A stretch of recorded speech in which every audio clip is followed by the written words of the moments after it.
The silverware trembled in my hand as Olivia's words slid through the Christmas dinner like a knife through warm butter. "It's just so sad when people never reach their potential," she said sweetly, but her eyes darted toward me with that familiar sting of pity dressed as concern. Laughter bubbled at the table when she added, "Catherine, maybe you should ask Mr. Townsend about openings in the mailroom. At least that's a real company." Mr. Townsend, her boss, chuckled right on cue. His wine sloshed in his crystal glass as if it had rehearsed the moment too. Their laughter carried through me like thunder rolling in my chest. And then, there it was, that look. The look I'd seen on my parents' faces for the last 17 years. Disappointment, disbelief. Like I had wasted my life since the day I walked away from the family's carefully carved plan. What none of them knew, what none of them could know, was that my phone, buzzing silently in my pocket, carried the weight of an empire. 4 urgent emails from my board waited for me to respond. Emails about tomorrow's acquisition. The deal that would make or break Townsend's career. The deal that only needed my signature. But I stayed silent. Because tonight in this house, I wasn't Catherine Wilson, CEO of Summit Enterprises. I was just Kathy. Failure. The family disappointment. The sister who never measured up. I hadn't planned to reveal anything tonight. For 5 years, I had built a careful illusion. The modest teaching job, the cramped apartment, the second-hand Honda. Meanwhile, Summit Enterprises had grown into a global powerhouse under my hand, quietly acquiring Townsend's company through one of our subsidiaries last quarter. But here, at this table, I was still the black sheep. "Kathy," my mother said suddenly, pulling me back. "The garage is all ready for you. We put a space heater out there since Amanda needs the guest room. She's pregnant, you know." Course, pregnancy outranked basic hospitality. The table fell into silence, relatives catching every word but pretending not to listen. This was their yearly entertainment, watching Catherine get put in her place. "The garage?" I asked evenly, fighting the December chill creeping in through the window panes. "Don't be dramatic," Mom waved me off, sliding cranberry sauce across the table without looking at me. "There's a heater. Besides, it's not like you're not used to modest accommodations." I thought about my penthouse overlooking Central Park, the Maui vacation home, the private island I bought last summer, all hidden under shell companies and discreet ownership. "The garage is fine," I murmured, slicing my turkey into neat little pieces. "I'm sure it's better than what most of my community college students have." Olivia's smile spread wider. She loved it when I mentioned my teaching job. Proof in her mind that I had failed to launch. "That's the spirit," she smirked, her diamond bracelet catching the light. "At least you know your place." Later that night, Olivia led me to the garage. A cold, echoing space despite the little heater buzzing weakly in the corner. They dragged in an old military cot and set it between Dad's golf clubs and boxes of dusty Christmas ornaments. A thin blanket, probably pulled out of a closet last minute, lay folded at one end. "Dinner tomorrow's at 7 sharp, Olivia said, her voice bouncing off the concrete walls. "Try not to track dirt inside when you come in." Her heels clicked on the floor as she left me standing there, alone. I sat down on the cot, pulled out my phone. 3 more urgent emails from the board lit up my screen, and one message from my assistant. "Mr. Townsend asked again about meeting you before tomorrow's board meeting. Should I tell him you're unavailable?" Smiled. My fingers flew across the keyboard. "No. Let him think I'm still in London. It'll make dinner more interesting." The irony burned sweet on my tongue. Olivia's boss had been begging to meet me. The elusive CEO. Unaware that I was the very woman he had just watched be banished to a freezing garage. I changed into fresh clothes, hiding my designer blouse under a plain sweater. The garage was freezing, but I'd lived through worse while building Summit from the ground up. While Olivia was celebrating small promotions, I was restructuring industries. While my parents wondered if I'd ever get it together, I was signing billion-dollar deals. And tomorrow night, with Townsend sitting at the table, everything would change. By 7 o'clock sharp the next evening, I walked into the dining room, taking my usual seat, the one farthest from the important guests. I was practically sitting at the children's table, even though I was 32 years old. Olivia, of course, had been placed near the head, right next to Mr. Townsend and his wife. She leaned in close to him, laughing at something he said. Her laughter pitched just loud enough for everyone to notice.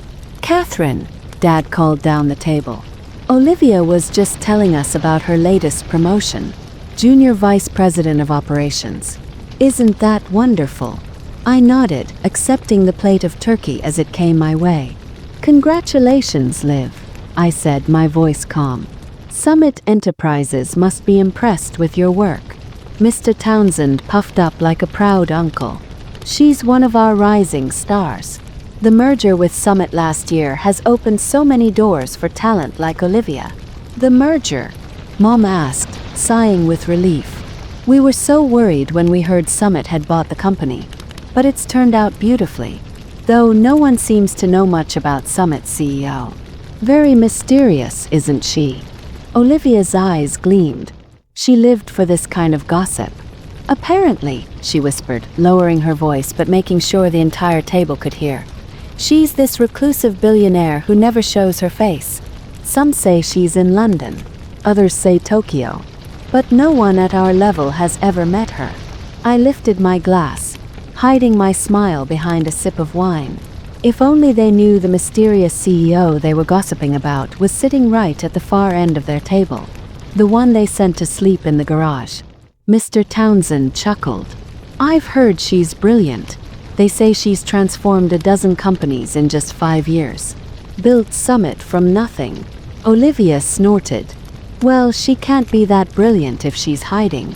Probably just some trust fund baby who got lucky." Her words hung in the air. Careless. Just then, Townsend's phone buzzed. He checked it, and I caught the way his face drained of color. "Excuse me," he muttered, slipping out into the hallway. We all pretended not to listen, but his voice carried clearly. "Yes, I have the reports ready for tomorrow's board meeting. No, I haven't reached Mrs. CEO yet. Tried. Yes, I know how important it is. I'm trying." When he returned, his earlier bravado had wilted. Olivia jumped in, eager to save him from the silence. "I just restructured our entire operations department," she boasted, dabbing delicately at her lips with a napkin. "Saved the company millions." I almost laughed. I had the actual report on my phone. The one that showed her changes had cost the company nearly $3 million. I'd been watching the numbers spiral for weeks, waiting for the right moment. "More wine, Catherine." Mom's voice was sweet but sharp. "Maybe stick to water though, given your financial situation." Olivia snickered. Yes, community college teachers should probably watch their spending. Townsend's phone buzzed again. He checked it, and this time he went white as a sheet. I need to make another call. Urgent business." He left again, his voice cracking as he begged into the phone. "Please, just 5 minutes with Mrs. CEO. Please.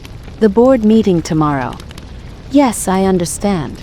I told my assistant to keep him sweating. Touch cruel, maybe.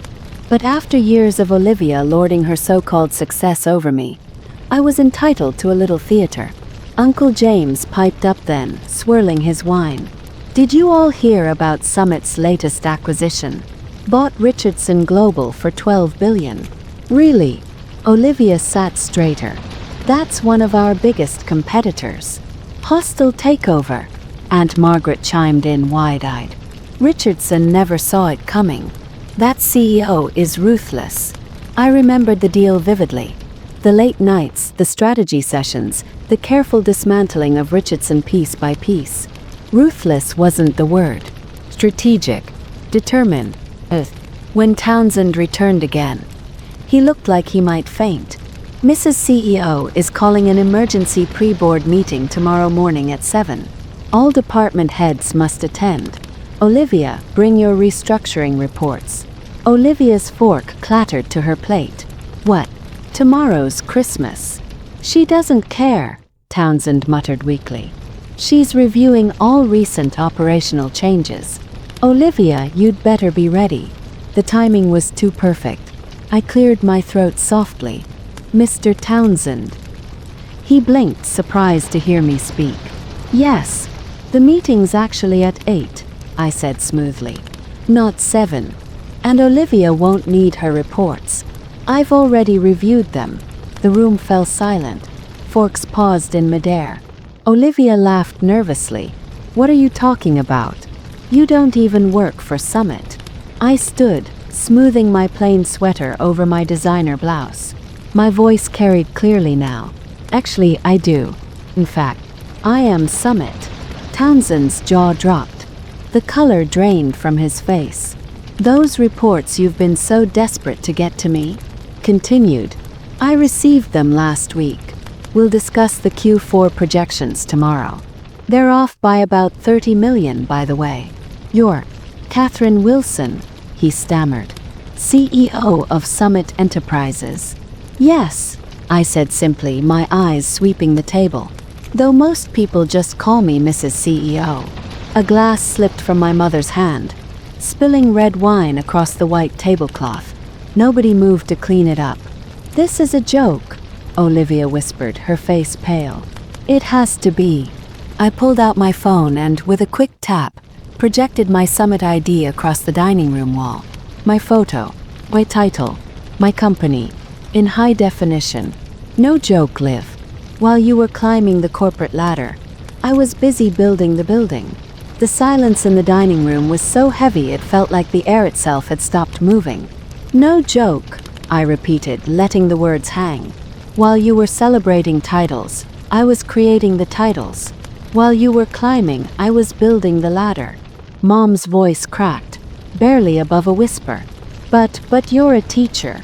I teach one class a semester, I corrected gently, because I believe in education and giving back.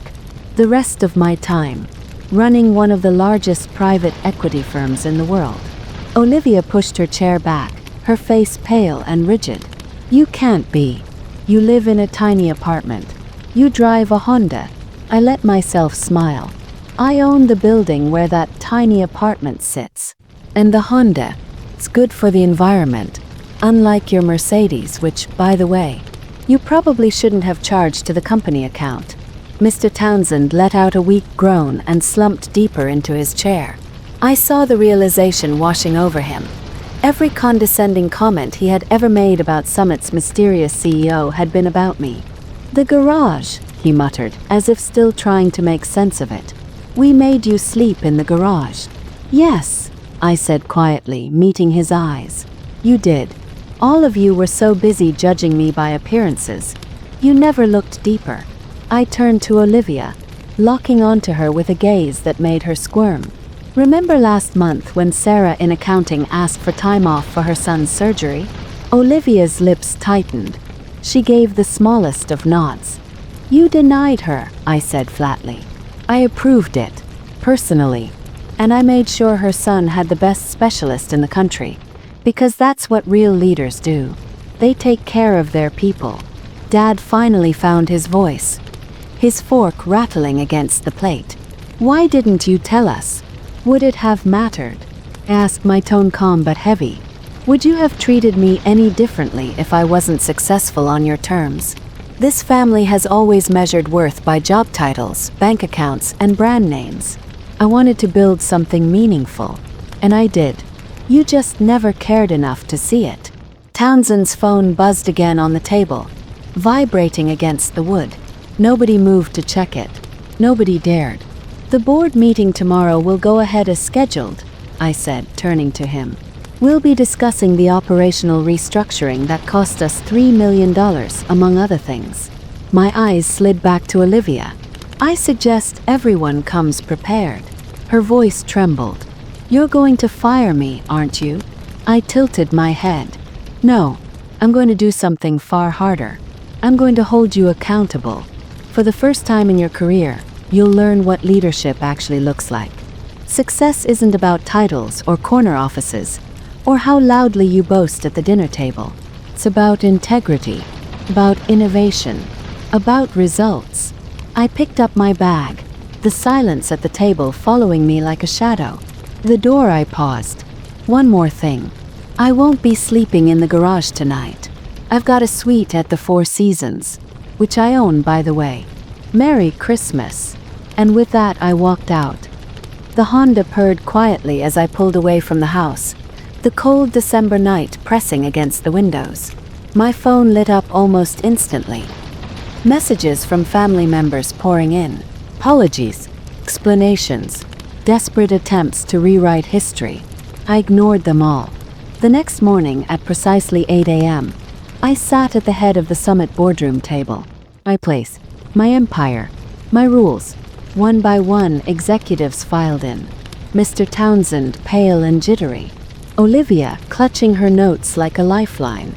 Gone was her smug superiority. In its place sat something she'd never shown me before: respect. Before we begin, I said, my voice firm, we need to talk about culture, about how we treat people, no matter their title or apparent status. Because success isn't just about profits. It's about character. I caught Olivia out of the corner of my eye. For the first time in her career, she was taking notes. Sometimes the best revenge isn't about destroying someone. It isn't about shouting, "I told you so." It's about showing them that their judgment of you never mattered in the first place. While they were busy looking down on me, I was building an empire. And next Christmas, I think I'll host it at my place. All 15,000 square feet of it. Let them sleep in the garage.